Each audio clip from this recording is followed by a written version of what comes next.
Ħanaqraw minn Ħosea kapitlu 3 li huwa kapitlu kif il-profeta Ħosea wara li żżewweġ mara illi aktar tard ma kienx fidila lejh għalkemm kienet tagħtu kemm il-tarbija telqitu u Ħosea baqa' jfittxa u baqa' jħobba sakemm reġa' xtra lura. Kapitlu 3. Imbagħad qal lil-mulej erġa' mur u ħobb mara maħbuba minn wieħed ieħor iżda adultera. Bħalma jħobb il-mulej lill-ulied Iżrael għalkemm huma iduru lejn allat oħra u jħobbu l-ftajjar ta' żbib dak kien joffruhom lill-allat folozz.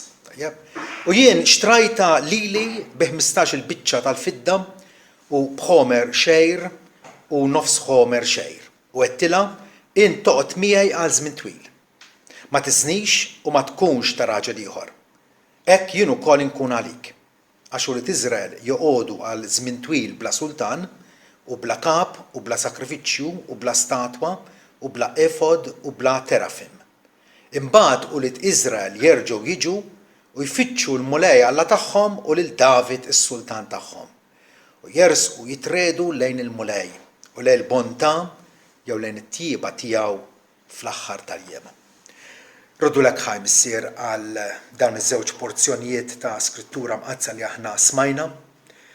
Grazzi missier tal-li inti bil-provvidenza tiegħek triġi kollox kull ma jiġri fid-dinja fost l-annimali, fit-tjur, l-ibħra u fost uliet il-bnedmin u kol mulej inti li għarraftna l-imħabba tiegħek imħabba li tibqa' tippersisti, li tibqa' issus, li tibqa' tfittex il-dawk illi twarbu fil-ġenb.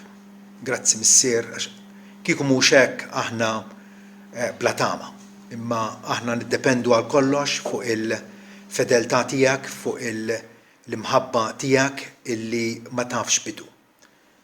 Daqs kemm ilek int hekk ukoll l-imħabba tiegħek lejna. L-imħabba li inti wkoll immanifestajta bis-sakrifiċċju ta' ibnek Ġesu, il-sultan il-kbir tagħna, il-qassis il-kbir tagħna, il-profeta l-kbir li intu bagħtu fostna biex bih aħna nkunu restawrati lura għandek. Grazzi missier ta' din il-bontà tiegħek. Nitlobuk issa mulej kif aħna se nisimgħu kelmtek imxandra li nagħtina wisalija fil-qlub tagħna, ħalli mulej ukoll tisfidana u anqalna bija għal kwalunkwe azzjoni li jeħtieġ nieħdu sabiex aħna nuru lilna nfusna dixxipli ta' kwalità, dixxipli ta' ibnek Ġesu, dak li inti rxoxtajtu mill-mewt biex ikun renjanti fuqna. U dan nitolbuh għal glorja u s-seb tiegħu. Amen.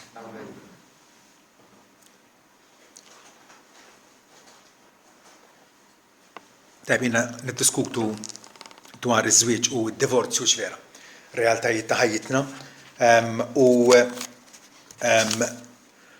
qalbna tuġana meta nafu li anke nħarsu madwarna u forsi aħna nfusna li nkunu weġġajna fil-żwieġ tagħna, l-affarijiet ma jkunux marru kif pretendejna u allura aktar u aktar meta aħna qegħdin ngħixu flimkien irridu narfu nissapportjaw lil xulxin mhux b'sentimentaliżmu vojt, mhux sempliċement billi ngħadrek u nħallik fid-dnub tiegħek, imma li nipprova ngħinek, nipprova nissapportjak. Il għaliex il-ħaġa li ta' bilħaq teħlisna u tagħtina l-libertà hija l-verità tagħna. Intom tarfu l-verità u l-verità tagħmilkom ħelsin. Mhux illi nagħmlu fattina. Vera nirrealizzaw li nkunu żbaljajn u żbaljajna bl-ikraħ b'mod gravi, però għana ovvjament għall-imod m'hemmx kunsill. L-iżbalji jkunu ġraw, ħafna drabi jridu mbagħtu l-konsekwenzi tagħhom, din hija realtà iebsa tal-ħajja, kemm aħjar nevitawhom milli taqa' tweġġa' u allura rridu nikkonsidraw flimkien dal-għodu. Jekk wieħed żbalja u divorzja mingħajr raġuni biblika, sa nafu li ż-żewġ raġunijiet bibliċi għad-divorzju huma ż-żena fil-żwieġ, żena persistent illi ma jkunx hemm tama minn parti waħda ta' żwieġ u wkoll l-abbandun ta' ħanejdu marra li ma temminx li tabbanduna lil-żewġa li jkun jemmen jew viċi versa. Fejn għandek l-abbandun ta' parti waħda li ma tkunx tibqa' tgħix taħt l-istess saqaf mal-partner tagħha. Però nafu li l-divorzju iseħħ għal raġunijiet oħrajn, raġunijiet li jvinta l-bniedem. Issa jekk għandek wieħed il-żbalja u d-divorzja allura mingħajr raġuni biblika, x'jista' jagħmel? L-ewwel ħaġa, jekk issepara jew anke ikun divorzjat huwa preferibbli illi ifittex restawrazzjoni. Kif għadna kif rajna f'din il-silta memorabbli fejn għandek Alla qed jgħid lil Ħosea tajjeb illi biex jerġa' jmur u jikseb għandu lil din il-mara li kienet qalbitielu, il-Gomer. U Ħosea jurina l-kwalità ta' l-imħabba li aħna rridu nkun lesti li neżerċitaw ma' xulxejn billi mar anke fis-suq tal-sira u xtra jagħtik il-prezz hemmhekk 15 il-biċċa tal-fidda u b'ħomer xejn, nofs ħomer xejn ukoll u għalli toqgħod miegħi għal ħafna jiem. Jiena ħankun fidil miegħek u inti tkun fidila lejja. Ir-restawrazzjoni hija sabiħa. Aħna jekk għandna s-swar storiċi f'diversi inħawi ta' Malta, għax qegħdin jaqgħu ma nkomplux nwaqqgħuhom, ma nkomplux nġarfuhom, nirrestawrawhom, nġibuhom lura għal ġmiel oriġinali tagħhom. Jekk għandek pittura li forsi diemet iċċartet jew kollha maħmuġa bin-nugrufun, u taf li din tiswa l-flus, bada bax tarmija fin-nar. Imma tirrestawra. Meta nżommu f'moħħna illi ż-żwieġ jista' jissewwa. Iż-żwieġ brieda tajba. Hawn hija l-qofol ta' kollox. Aħna niddependu fuq il-grazzja t'Alla illi jirrekjedi minna rieda tajba. U aktar meta nafu li hu innifsu jagħtina dik ir-rieda tajba biex nonorawh. Tajjeb, allura għandek dik ir-rieda tajba da parti tal-koppja, ovvjament tkun min naħa waħda, bir-raġel u mhux mill-mara, ma jistax jissewwa żwieġ. Però meta għandek għal-inqas element ta' rieda tajba, tajjeb, ukoll meta dawn dil-koppja li forsi infirdet, dbedu minn xulxin, tajjeb, pariri tajbin u għaqlin meħudin mill-iskrittura mqazza, dawn kapaċi jirċievu gwida tajba biex kun jafu eżattament x'għandhom jagħmlu. U wkoll jieħdu passi konkreti biex jiġu eliminati drawwiet midimba. Ħafna drabi żwieġ jitkisser il għaliex jitlu drawwiet midimba. Nuqqas ta' komunikazzjoni hija probabbilment l-iktar nuqqas serju fil-żwieġ. Il-mara u r-raġel ma jibqgħux jitkellmu, ma jibqgħux jiddiskutu, ma jibqgħux jesprimu qalbhom flimkien fid-dwejq u fil-fer tagħhom. Il-komunikazzjoni kapaċi tiftaħ ħalqek, tesprimi u anke tisma' x'għandu xi jgħid ħadd ieħor. Tajjeb? U allura lilkom li intom miż-żewġin u forsi ġieli taraw li ż-żwieġ tagħkom sejjer lura, fitxu għajnuna kmieni. Tħallu sakemm isir kważi impossibbli ħanajtek. Fitxu għajnuna kmieni. Malli taraw ħanidwek qed iberraq, fitxu l-għajnuna. Ir-rikonċiljazzjoni u l-maħfra huma allura dejjem preferibbli. Anke Alla li wasal biex għax Alla ipenġilu nnifsu bħala l-raġel ta' Iżrael. Iżrael martu tajjeb u Alla huwa żewġa. Għandek dik ir-relazzjoni. X'ġara matul l-istorja ta' Iżrael il-Lut ħafna drabi marru wara l-lat foloz. U Alla kellu saħansitra jitlaqgħu. Tant kienet gravi l-ħaġa. Ġeremija 3 vers 1 jgħid il-mulej jgħid jekk raġel jinfred minn martu u titilqu u tiżżewweġ raġel ieħor, jerġa' jmur lura magħha. Jaqgħu dik l-art ma titniġġisx għal kollox, iżdint żnejt kont immorali ġifier ma' ħafna maħbubin tiegħek u terġa' int tiġi għandi jgħid il-mulej. Għawek jisu il-mulej qalbu maqtuwa. Ħatarġa tiġi għandi, aktar quddiem fl-istess kapitlu jgħid erġgħu ejjew owlied bla fidi jgħid il-mulej għax jien sitkom u naħedkom wieħed minn belt u tnejn minn familja u ndaħħalkom Sion. Erġgħu ejjew owlied bla fidi. Jien infejjaq in-nuqqas ta' fidi tagħkom, il-backsliding tagħkom li intom mortu lura, ma bqajtux fidili miegħi. Arana ġejjin għandek, imbagħad jgħid il-poplu tiegħu. Arana ġejjin għandek għax inti mulej Alla tagħna. Ir-restawrazzjoni hija dejjem possibbli. Alla u Alla ta' grazzja li ma bħala. U aħna meta hemm l-indiema, meta inti tirrealizza li jeħtieġ indullura. L-agħar ħaġa tista' tiġri hija meta ikun hemm qalb ibsa. Meta tkun hemm qalb ibsa ma tix tindem. Illi taf li qiegħda fid-dnub u trid tibqa' fid-dnub. Però bl-indiema kapaċi tibdel l-istatus tal-parti ħatja. U għalkemm il-divorzju oriġinali, jekk ikun hemm divorzju tajjeb, dana kien dnub, Alla kapaċi wkoll jaħfer u jfejjaq. Irridu forsi nibdlu daqsxejn l-attitudni tagħna lejn nies illi sofrew minn separazzjonijiet jew divorzju. Irridu nħarsu lihom b'modrija u nifhmu li Alla bħalma ħafer lilna għal dnubiet oħra, Alla jaħfer ukoll lilhom. Alla huwa mimli maħfra u tenerezza. Però jekk għandek koppja li issa mhux possibbli dawn jingħaqdu lura flimkien, Alla jkun qed isejjaħ biex jibqgħu minn ma jiżżewġu, minn ma jiġux żewġu. L-ewwel Korintin 7, vers 10 jgħidilna imma lil miż-żewġin nordnalhom il-mara m'għandix tissepara minn żewġha.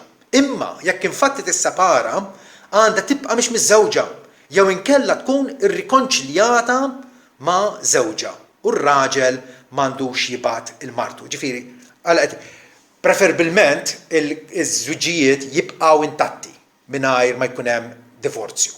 Però jekk ikun hemm divorzju, huwa preferibbli illi r-raġel imur lura għand martu u l-mara għand żewġha. Jekk dan mhux possibbli, Alla jkun qed isejjaħ dak li jkun għal ħajja illi mingħajr ma jiżżewweġ. F'dan l-istat wieħed għandu jittama illi Alla jwieżnu u jappoġġjah f'din is-sejħa ġdida tiegħu. Sekwit nisemgħu argumenti li kif jista' jkun tibqa' mingħajr ma tiżżewweġ. Però Ġesu hekk jgħallem. Meta l-disċipli staġbu għat-tagħlim tiegħu dwar żwieġ u divorzju, staġbu qalu mela ma jaqblilniex niżżewġu. Ma jaqbillux wieħed jiżżewweġ. Ġesu qal mhux kulħadd kapaċi jaċċetta din ħaġa. Mhux kulħadd jista' jaċċetta dan diskors, iżda biss dawk moti lilhom. Għax hemm ewnuki li għamlu l-infushom ewnuki minħabba saltet ismewiet. Ġifieri jekk wieħed ta' bilħaq irid jonora lil Alla f'ħajtu u jaf li żbalja u issa jinsab fejn darba kien miżżewweġ, issa m'għadux. Tajjeb? Ġesu qed jgħid li jekk issa inti msejjaħ biex tgħix ħajja ċelebi, tajjeb, Alla kapaċi jissapportjak u int tkun fidilleh. Infatti jgħid min kapaċi jaċċetta ħajaċċetta.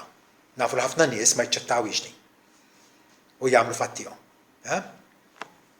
Mela, x'jiġrilu min jidħol fit-tieni żwieġ wara d-divorzju għal xi raġuni oħra, għal xi raġuni li mhix iż-żena u lanqas l-abbandun tal-parti li ma temmiex.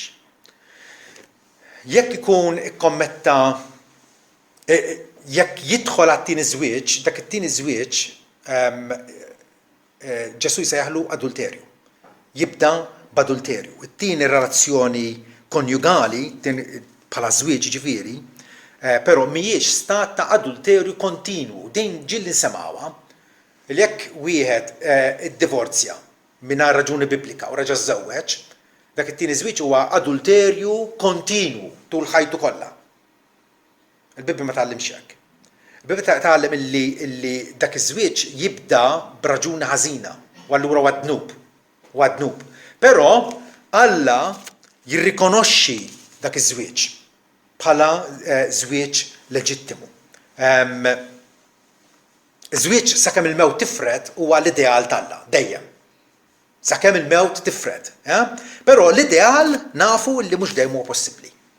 Fejn għandek aħna nies midimba illi għalkemm il-liġi tagħna nafuha ħafna drabi narmuha minn fuq spallitna ma nkunx iridu noqogħdu għal madmat tal-liġi. Illi fl-aħħar mill-aħħar Alla tagħna l-liġi tiegħu għal ġid tagħna għax jaf minn xiex aħna magħmulin. Huwa fatt li ma ngħixux f'dinja ideali, dinja reali illi qegħdin ngħixu fiha, dinja mwaqqa li fiha l-ideal mhux dejjem huwa ottenibbli. U allura jekk ikun hemm żwieġ ieħor wara l-ewwel żwieġ tajjeb, u da żwieġ huwa mibdi b'mod illeċitu, ġifieri mhuwiex skont il-kelma tagħna, tajjeb, dak iż-żwieġ Alla għalkemm jgħid illi Ġesu jgħid min jiddivorzja lil martu jikkawża illi tagħmel adulterju. Għaliex ħafna drabi li jiġri huwa dik il-mara divorzjata tfittex li terġa' tiżżewweġ. Frattant, it-tieni żwieġ Alla jarfu. Ara, fit-Testament il-Qadim, tajjeb, il-kastik għall-adulterju tafu x'kien? Kien il-mewt. Fil-Levitiku 20 vers 10 pereżempju jgħidilna jekk wieħed jikkommetti adulterju ma' mart raġel ieħor jew jekk jikkommetti adulterju ma' mart għajru lill-adulteru u lill-adultera jagħtuhom il-mewt it-tnejn. U dan ma' diversi dnubiet oħra ta' żena kif ukoll dnubiet ta' li tikser is-sibt kien hemm xi 32 reat fil-liġi ta' Mosè illi il-kastik tagħhom kien il-pjena kapitali, il-mewt. U l-adulterju kien wieħed minnhom. Però il-divorzju li kien prattikat fi żmien Mosè li kiteb tad-diskors li għadni fattilkom, għal min kien jiddivorzja u jerġa' jiżżewweġ ma kienx hemm pjena la pjena kapitali u lanqas kwalunkwe kastik ieħor. Alla ma jridx li iż-żwieġ jiġi iddiżonorat jew anke mitmum, però jaraf illi l-divorzju huwa xi ħaġa illi teżisti fost il-bnedmin. Ġesu jgħidilna kull min jiżżewweġ mara ddivorzjata, nnotaw x'jgħid, kull min jiżżewweġ mara divorzjata, mhux qed jammetti, qed jurina illi żwieġ ta' wieħed divorzjat ma' mara divorzjata qed jgħid jiżżewġu dawn. Kull min jiżżewweġ mara divorzjata. Jitkellem kontrih ta' dan tat-tip ta' żwieġ. Però jaraf illi fl-aħħar mill-aħħar huwa żwieġ mhux konkubinaġġ, mhuwiex ingarzament, jiġifieri li wieħed qed jgħix ma' mara mhijiex martu ma qiegħed jitratta qisha martu. Le, Ġesu jgħid illi huwa żwieġ. Għalkemm huwa żwieġ mibdi b'mod ħażin.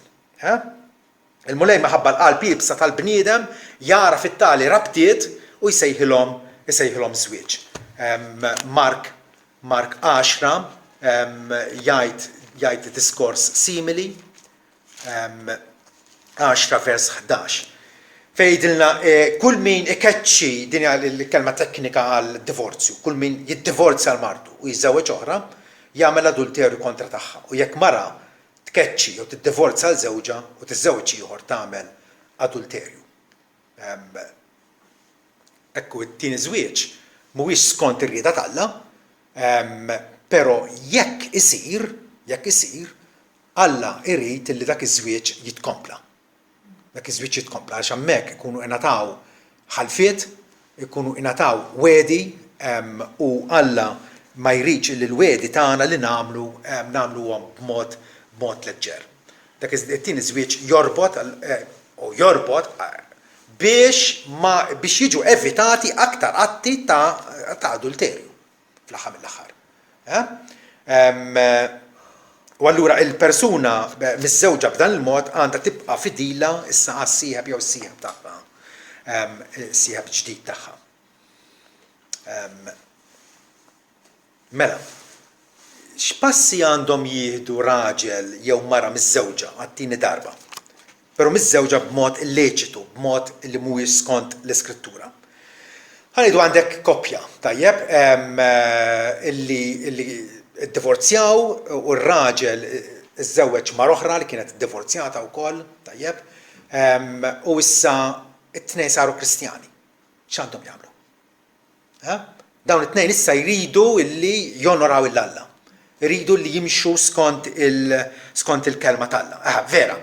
Kien hemm it-taħwit, kien hemm id-dnub fil-passat, tajjeb, però issa iridu ħajdu hekk jonoraw il-Alla.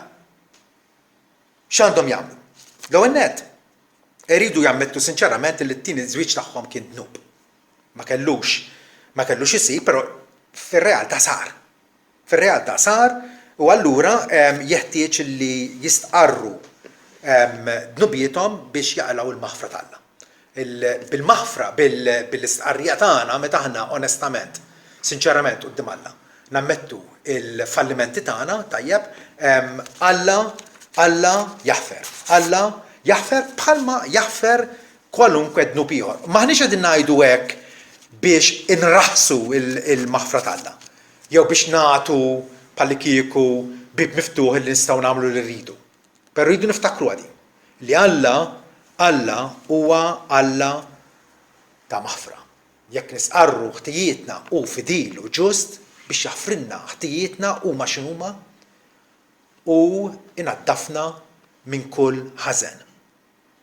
Hemm min jaħseb li d-divorzju huwa tant traġiku, tant gravi illi Alla ma jaħfirx lil min hu ddivorzjat. Far from it. Ma rridux nirraġunaw hekk, hemm dnub wieħed li ma jħafirx.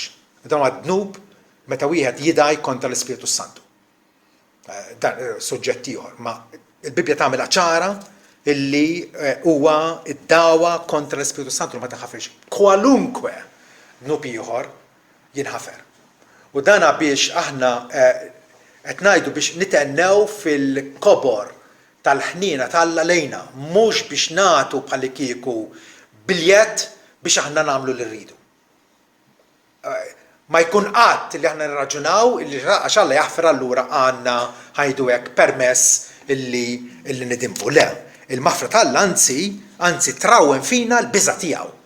La darba Alla ħafirli jiena rrid aktar u aktar nonorah u nħobbu.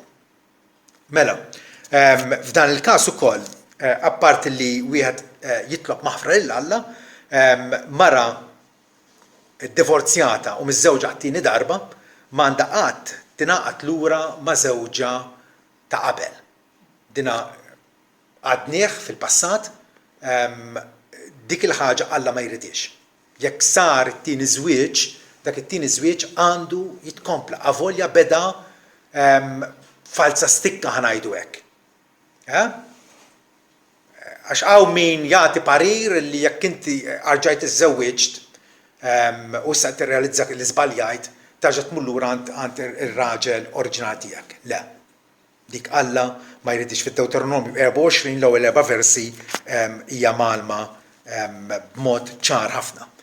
Dawn il-koppja ġdida bit-tieni żwieġ tagħhom tajjeb m'għandhomx jisseparaw u jibdew jgħixu għal rashom laqqas. Kif ġil nisimgħu.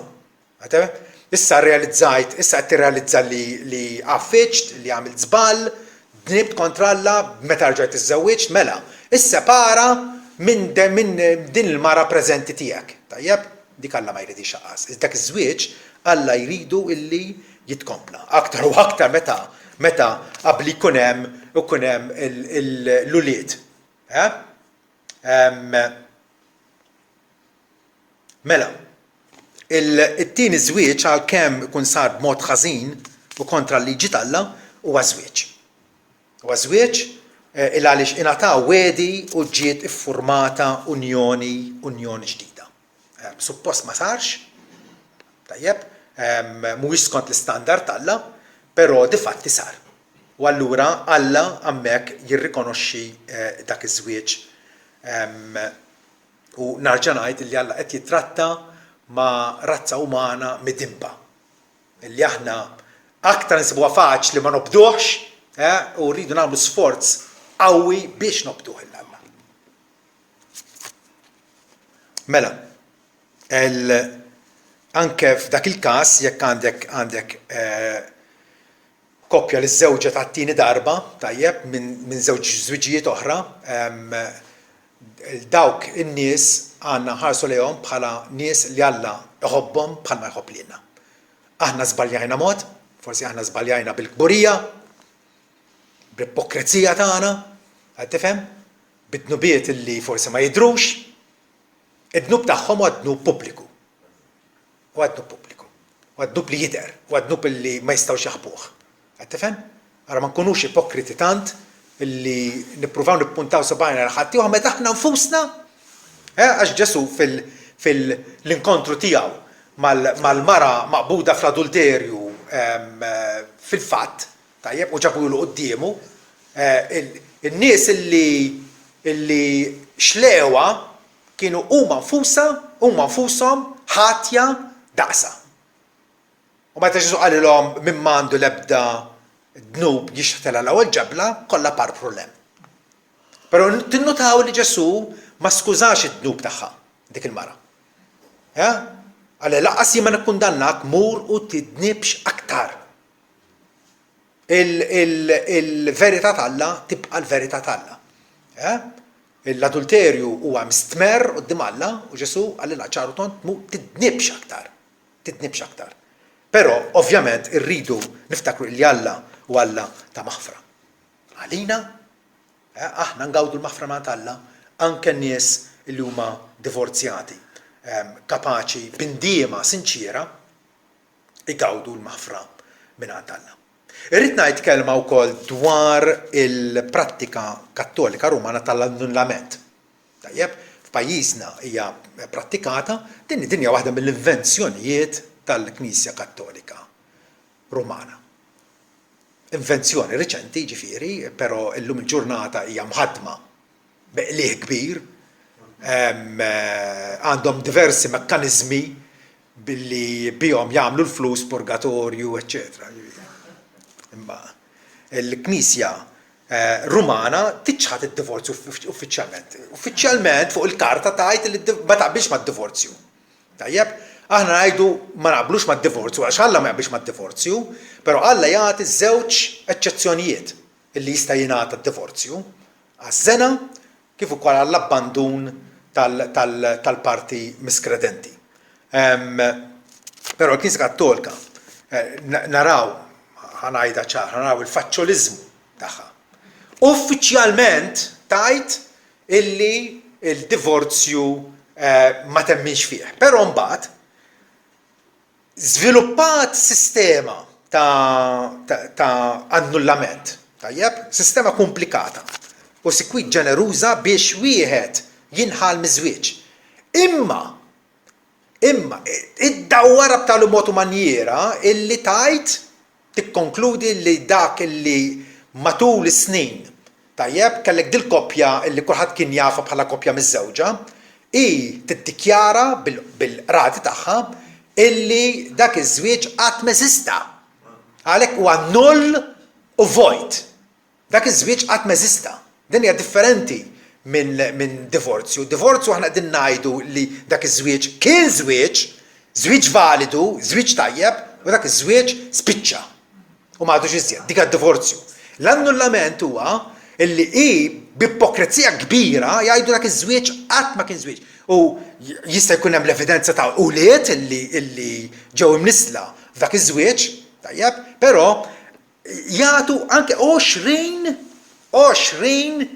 raġuni għala wieħed jista' jikseb l-annullament. U jgħidu allura dak iż-żwieġ qatt ma jeżista. Fil-realtà l-effett tal-annullament huwa bħad-divorzju. Fl-aħħar mill-aħħar iż-żwieġ issa kienx jeżisti u ma kienx jeżisti, però ma għadux hemm. u allura tagħti il-permess għat-tieni żwieġ. Narġa' ngħid, dan huwa dinja invenzjoni ta' stabbiliment magħruf fostna, aħna qegħdin ngħixu f'pajjiż ukoll li l-maġġor parti tal-popolazzjoni hija kattolika.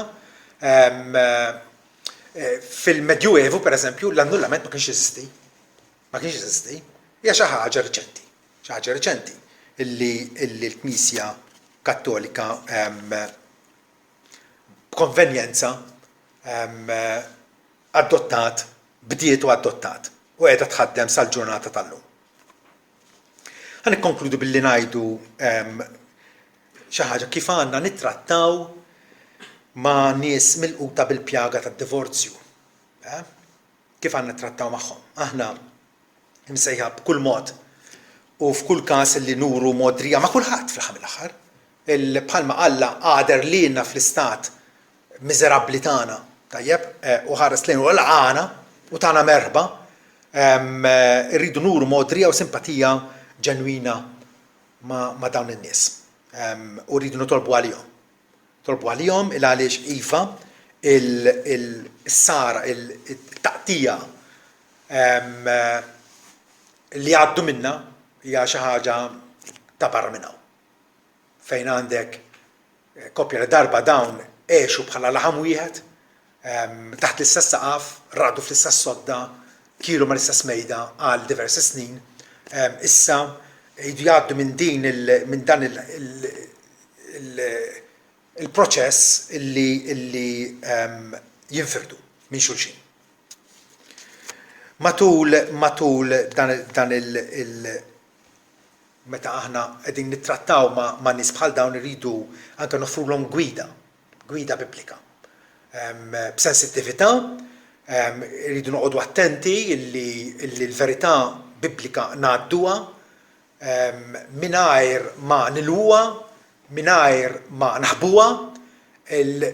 Aħna dixxipli ta' Ġesu, u Ġesu jgħidilna illi il-dixxiplu li seħ kbir fis-sal ta' Smawit huwa dak li jirrispetta l-liġi kollha tiegħu illi hu għallimna mingħajr ma naqsu jew nibdu xejn. Fl-istess ħin iridu nuru wkoll support lejn dawn in-nies b'mezzi leċiti, b'mezzi tajbin, tajjeb. Narġa' ngħid mingħajr ma nbaxxu l-etika jew it-tagħlim morali tal-Bibbja. Avolja jidher strett wisq. Ħafna drabi u infatti fuq din il-ħaġa tal-żwieġ il-Bibbja tant hija stretta għaliex narġa' ngħid il-żwieġ huwa ordinanza qaddisa tal-Alla u Alla jridna li nirrispettaw u nonoraw il-wediet u l-ħalfiet li aħna nkunu tajna fil-preżenza tiegħu. Ġesu meta ippronunzja kontra d-divorzju, id-dixxipli tiegħu staġbu. Ftakruha dik. Staġbu, kienu qed jgħixu f'soċjetà fejn id-divorzju kien jingħata mingħajr wisq diffikultà. U allura d-dixxipli tiegħu staġbu, għarfu li l-istandard ta' Ġesu huwa wisq ogħla mill-istandard tas-soċjetà tagħhom. U infatti ħasbu li pożizzjoni kif kien qed jgħallimha Ġesu hija waħda riskjuża u estremista. Riskjuża tant li kważi ma jqbillikx ma tiżżewweġ il għaliex jekk jinqala il-maltemp allura x'ħad tagħmel. Frattant Alla jagħti grazza lil uliedu biex jissoktaw biex ikomplu jonoraw fi żwieġ tagħhom mingħajr ma jitkaxkru mal-opinjoni pubblika. Aħna mingħajr ma nafu rridu nsuru konxi tagħha din. Illi rridu niġġieldu kontra l-opinjoni pubblika. X'qed jingħad fuq il-medja, x'qed jingħad minn sħabna fuq post tax-xogħol, tajjeb, aħna la darba aħna Kristjani l-istandard tagħna huwa l-Iskrittura mqazza. U xejn aktar. Però faċilment nibdew nimpressjonaw ruħna x'qed jgħid dak il-professur u x'qed jgħid dik l-organizzazzjoni rigward żwieġ u divorzju. Fejn il-divorzju huwa faċli u n-nies ħarsu lejh bit-bissima bħalli kieku huwa s-soluzzjoni perfetta, u aħna naqblu magħhom inkunu qegħdin nuru li aħna waqajna għall-opinjoni pubblika. U fl-istess ħin warrabna fil-ġemp l-Iskrittura mqazzaq li aħna ngħidu illi rridu nitgħallmuha, rridu nħaddnuha, rridu nemmnuha u rridu nipprattikawha wkoll. Jalla l-mulej jagħtina l-erf, jagħtina il-qawwa tiegħu, jagħtina wkoll l-impenn biex fi kwalunkwe rabta li aħna tħallna ma' nies oħra, ma' speċjalment fiż-żwieġ. Hemmhekk jirnexxielna bil-grazza tiegħu illi nonnarawh. Nkun fl-istess ħin kapaċi illi nagħtu spalla, nagħtu għajnuna adatta il dawk li jkunu għaddejjin minn żwieġ diffiċli. Amen.